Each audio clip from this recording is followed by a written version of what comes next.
JDU और Bharatiya Janata party के बीच जो तल्खियां विशेष राज्य के दर्जा को लेकर है वो जग जाहिर है। बहरहाल बार बार जनता दल यूनाइटेड बिहार को विशेष राज्य का दर्जा देने की मांग कर रही है। देश का जब आम बजट पेश हुआ तो बिहार के साथ जनता दल यूनाइटेड के कई नेता इस उम्मीद में बैठे थे कि इस बजट में बिहार को शायद कथाकथित वाला विशेष राज्य का दर्जा मिल जाए। हालांकि बजट से पहले और बजट के बाद भी जेडीयू को कई दफ़े भारतीय जनता पार्टी ने विशेष राज्य के दर्जा को लेकर आईना दिखाया है और अब एक बार फिर भारतीय जनता पार्टी के प्रदेश अध्यक्ष संजय जायसवाल ने भी जेडीयू को खरी खरी सुना दी है।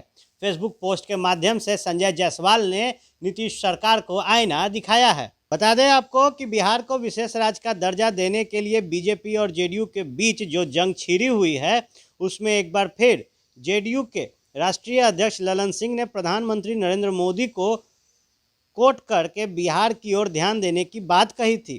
तो वहीं बीजेपी के नेता हमेशा इस बात को नकार रहे हैं कि बिहार को विशेष राज्य का दर्जा देने की ज़रूरत है।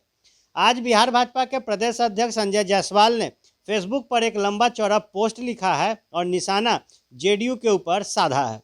बता दें आपको कि संजय जायसवाल ने एक डाटा शेयर किया है और लिखा है कि यह डाटा बताने में सक्षम है कि केंद्र सरकार बिहार का कितना ध्यान रखती है।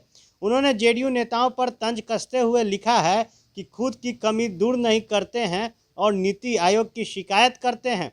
उन्होंने ये भी कहा कि बिहार को विकसित राज्य बनाने के लिए उद्योग को बढ़ावा देना ज़रूरी है।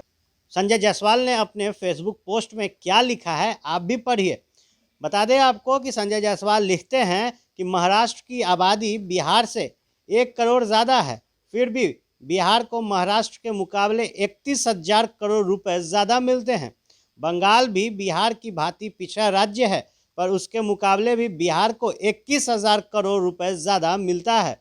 दक्षिण भारत के राज्यों की हमेशा शिकायत रहती है कि केंद्र सरकार हमें कम पैसे देती है क्योंकि हमने आबादी को 70 के दशक से ही केंद्र के नीतियों के कारण रोक लिया था। अब केंद्र सरकार इसको अपराध मानती है। जीएसटी से सबसे ज़्यादा फायदा बिहार जैसे राज्य को हुआ है।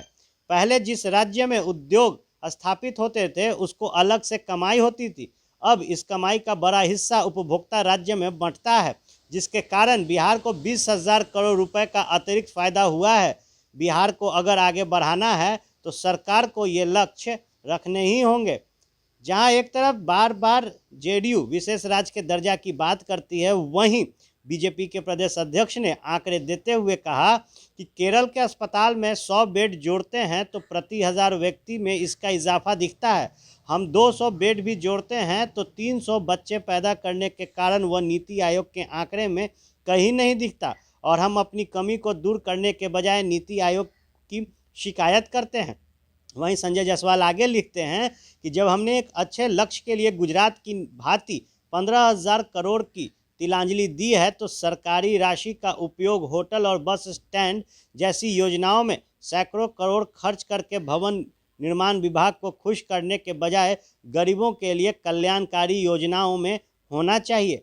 पीपीपी मोड में इन सब चीज़ों को बनाने से सरकार का एक पैसा भी नहीं लगेगा, उल्टे उसकी आमदनी बढ़ेगी।